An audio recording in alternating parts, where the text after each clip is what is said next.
Welcome back. You're watching CNBC Africa, coming to you live from the World Economic Forum's annual meeting in Davos, Switzerland.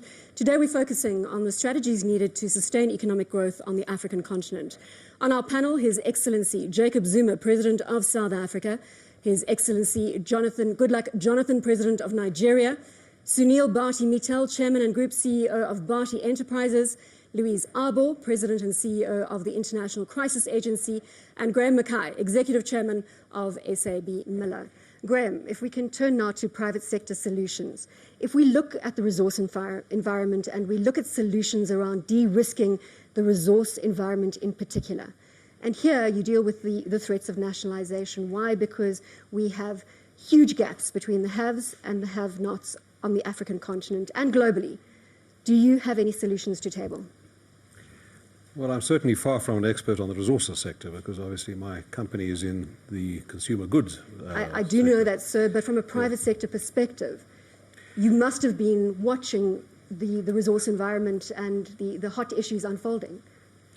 Yes, I don't have any pat solutions to that. You've just described the problem. I think that the way that we see Africa can improve its lot throughout is through economic growth, and so we are in favor of anything that speeds up economic growth. And I mean, the central message, I think, of all of these proceedings is that Africa is growing at 5 or 6 or whatever the number is %.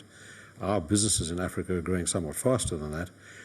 But if you compare that to what could happen if certain bottlenecks were taken out, I can easily see that doubling, getting up to Asia. What bottlenecks are you referring to? Well, there are a number. I mean, Louise mentioned what we call soft infrastructure, which is essentially governance and tax regimes, law, rule of law, and that sort of thing.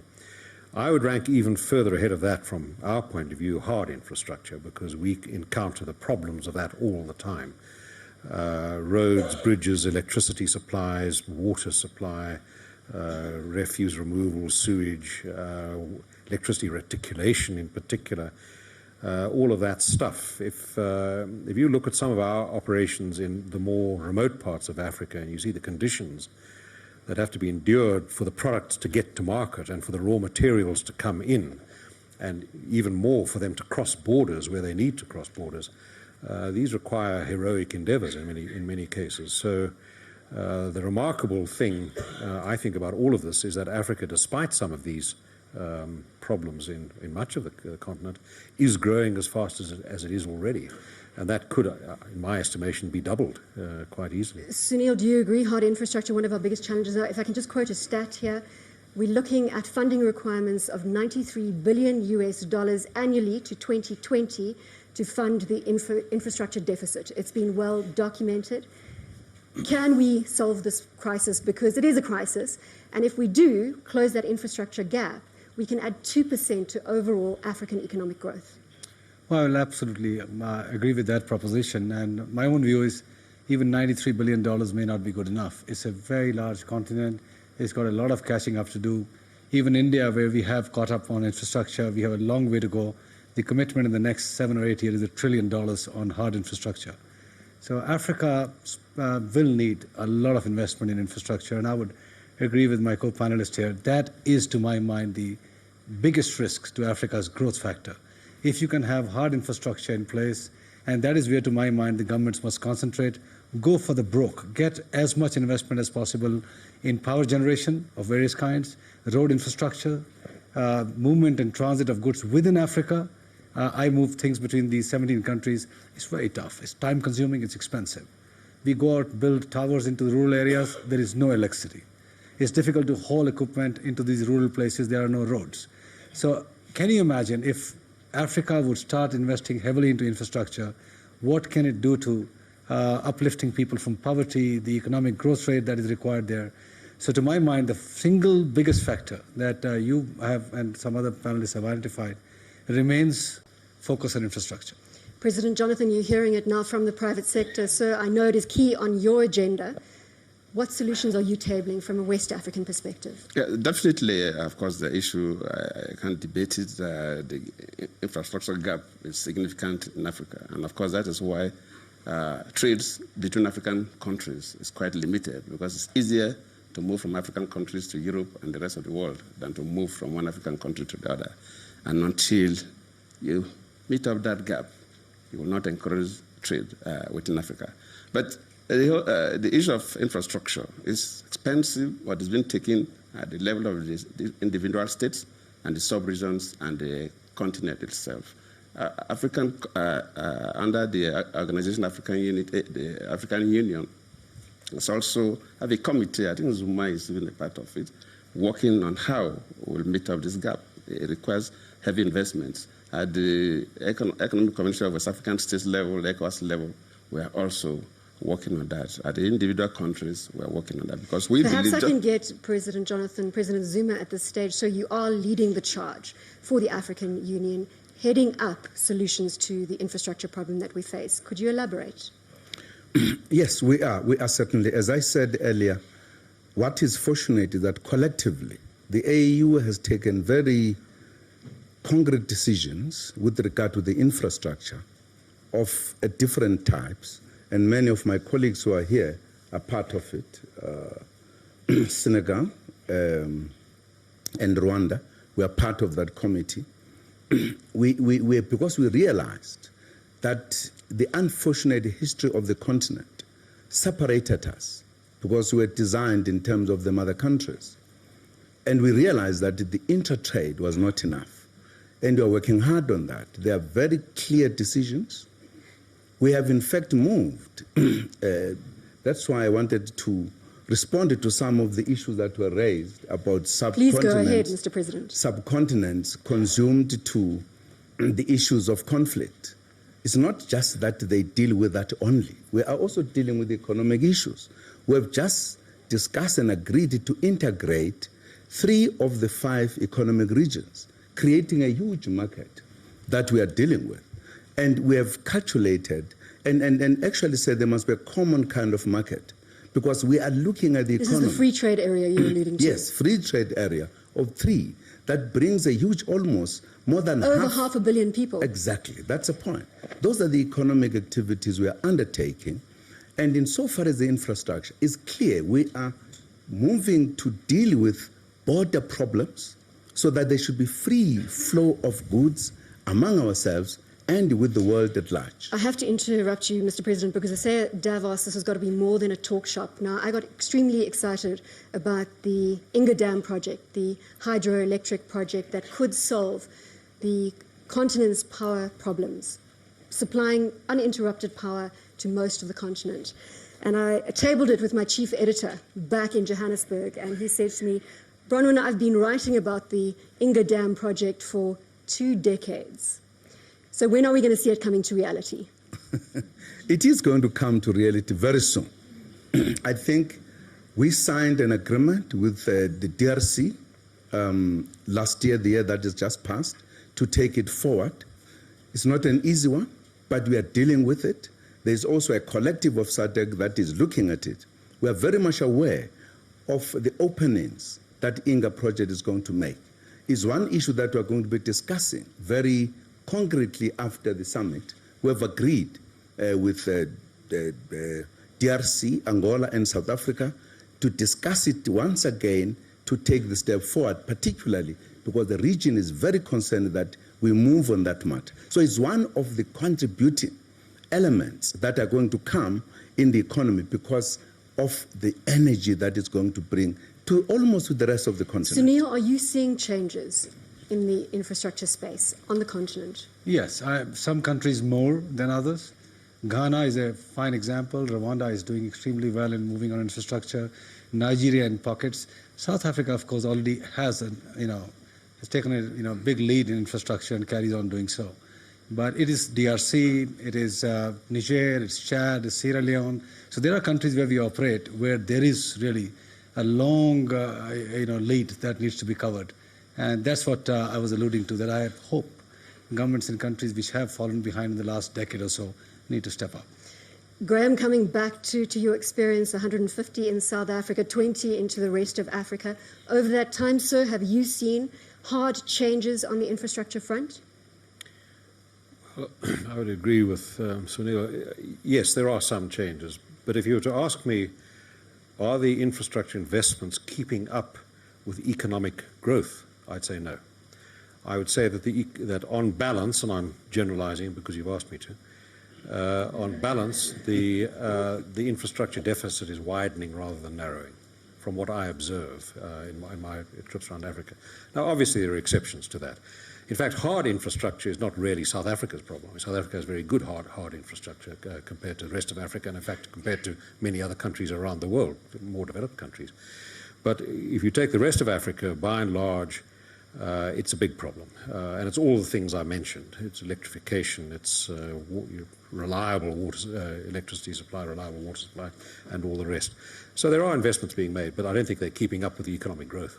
Louise, you'd like to add? Well, I just want to warn that I think sort of mega economic projects, just like a major step in the advancement of democracy, can create conflict environments, in part because they raise tremendous expectations, particularly in the very communities in which they have their footprint, where the dividends don't come back to these communities. And I think it's the same thing with the growth of democracy that we've seen.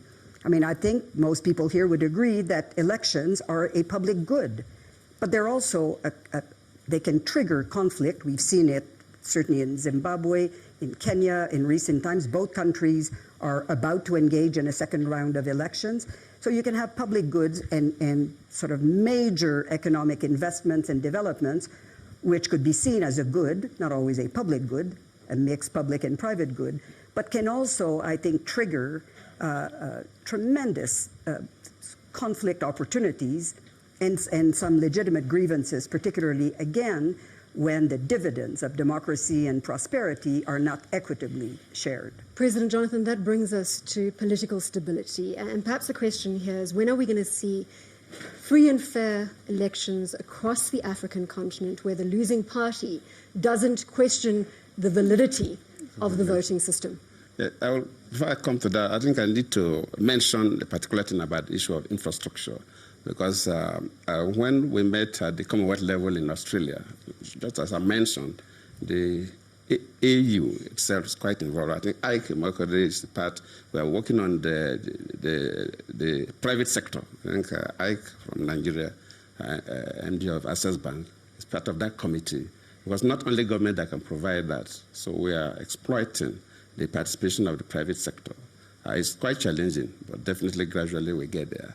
The issue of election, yes, of course, Nigeria is a very good example. I've told you that we have had 4 elections, 1999, 2003, 2007, and 2011. But if you look at the trend of elections, 2011, it was quite acceptable by all observers, both local and international observers. Even when the opposition challenged the elections, both the appeal court and the Supreme Court, the highest courts, all the justices said that the elections were free and fair. So that is the beginning. Africa is coming from a point where you had military dictatorship, and of course, in some cases, civilian dictatorship. So to completely democratize, it's not something you do overnight. But that is one of the key things that the regional bodies, ECOWAS, SADC, and others, are insisting. Of course, you remember the case in Cote d'Ivoire. Then I was the chairman of the Authority of Head of States and Governments of the ECOWAS sub-region. And immediately elections declared that, of course, Ouattara was supposed to win. Even Gbagbo refused to go. We said, no, you must go. I'm sorry to interrupt you. I've got to go to the floor at this stage. I've got a very strict director in my ear. I notice that President Kagame of Rwanda is in our midst. And so if I could just set the stage for Rwanda. In terms of the World Economic Forum's competitiveness report, Rwanda currently sitting in 63rd place, moving up 7 positions. And just to give you an indication, we're looking at a country now that has moved from a 1994 genocide situation, which has turned around corruption, it has got sound financial institutions, and in that context, at number 63, it is the 3rd most competitive economy in sub-Saharan Africa. President Kagame, your comments, sir. Thank you. Thank you very much. Let me go straight to the point relating to the subject matter under discussion, de-risking Africa. And I will straight away compliment my brothers, heads of state there, and other panelists and agree with them in many ways as to what they have said, but let me quickly try and contextualize de-risking Africa. And I think people who say, no, we don't agree with putting it that way may be right. But let me put it differently, if I may. First of all, investment risk is present in Africa as it is in the rest of the world. So you'll find different risk levels relating to investment made in different places, but they will be anywhere you want to make investments. That's number one. And there are other problems in Africa. They have been said: infrastructure, institutional capacity, and other issues.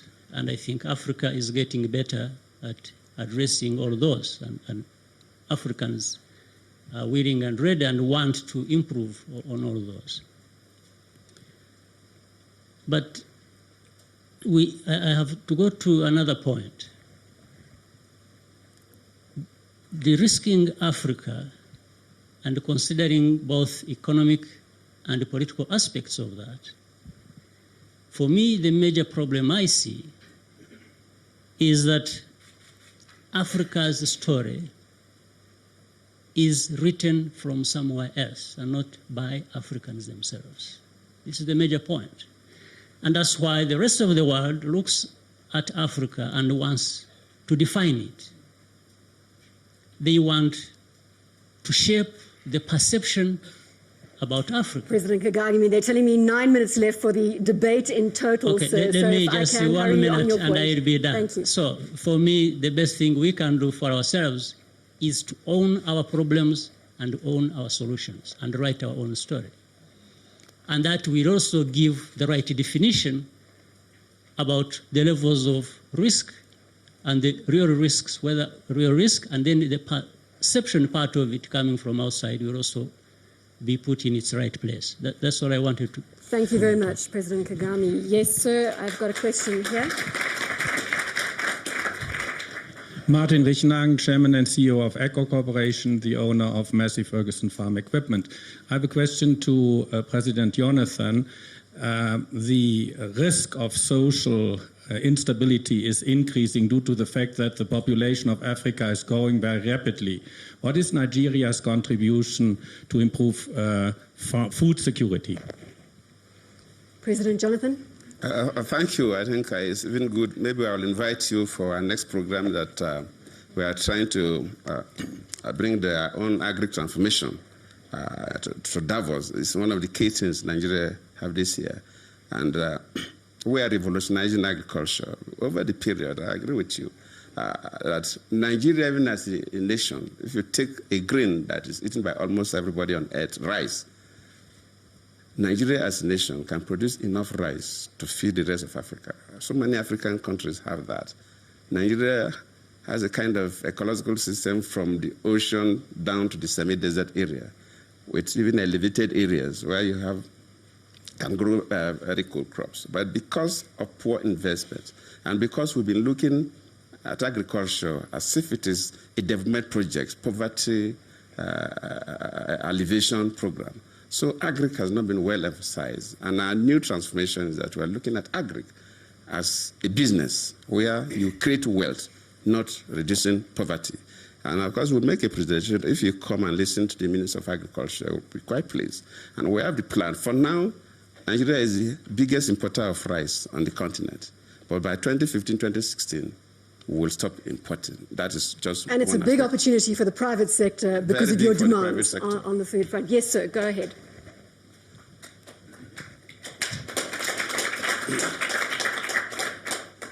Hi, Sam White, co-founder of Promethean Power in Mumbai.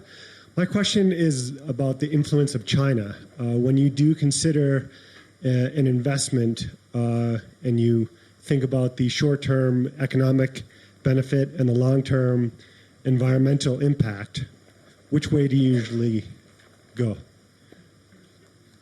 In in terms of environmental impact, there's nothing you do on Earth that has no negative effect. But everything has to do with balancing.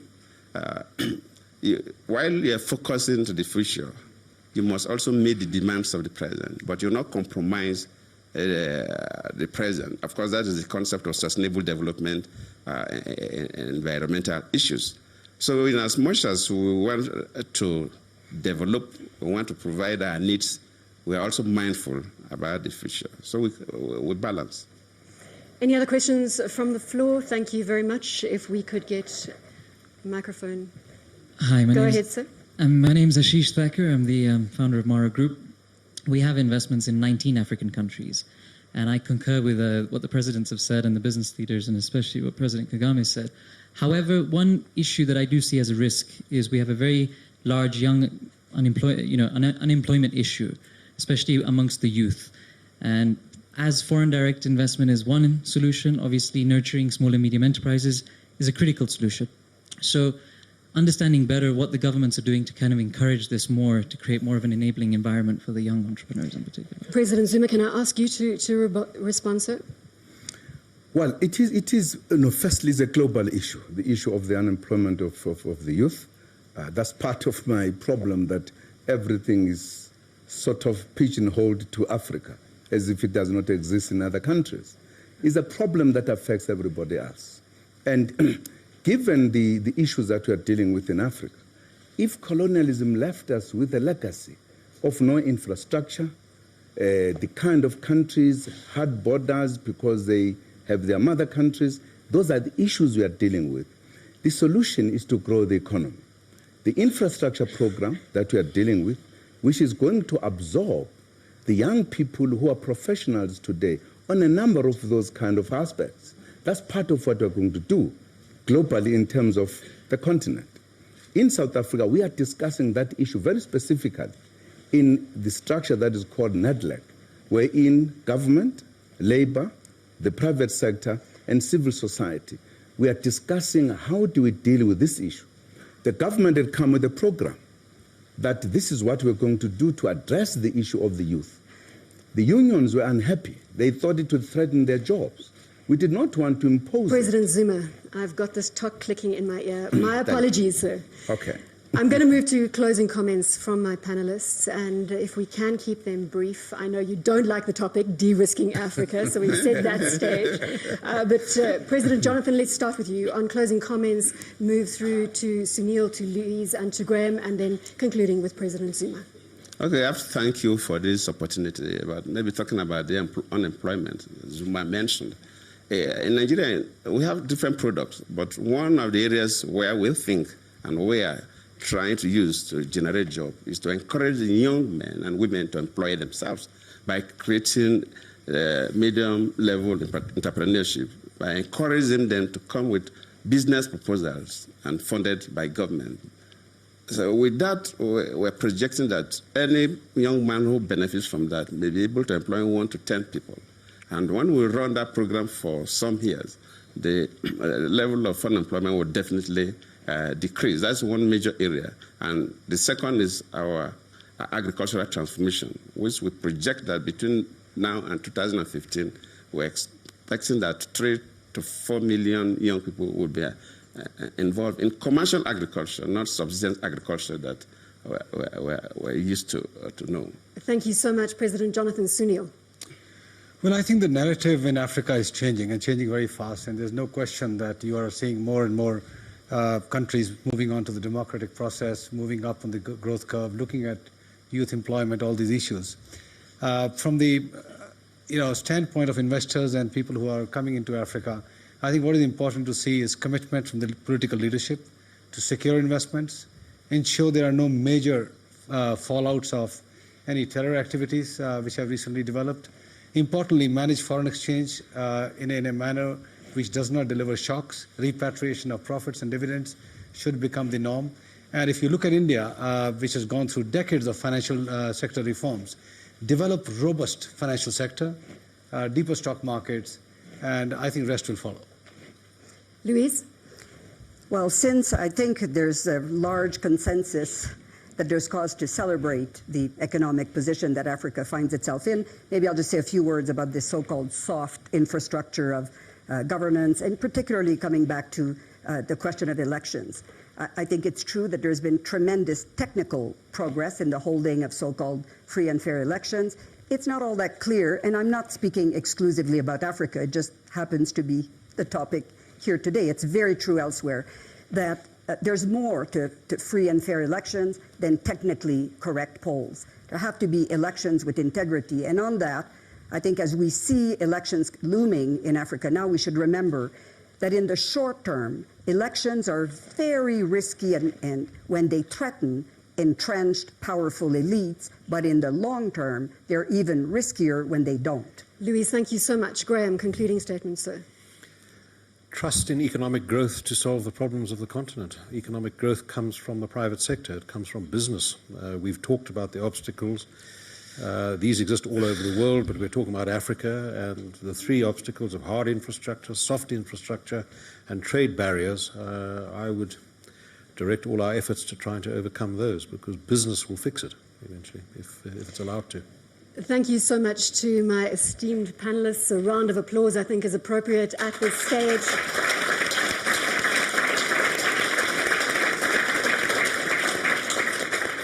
Thank you so much for joining us for this live CNBC Africa debate, coming to you from Davos, Switzerland, where the World Economic Forum is currently in session.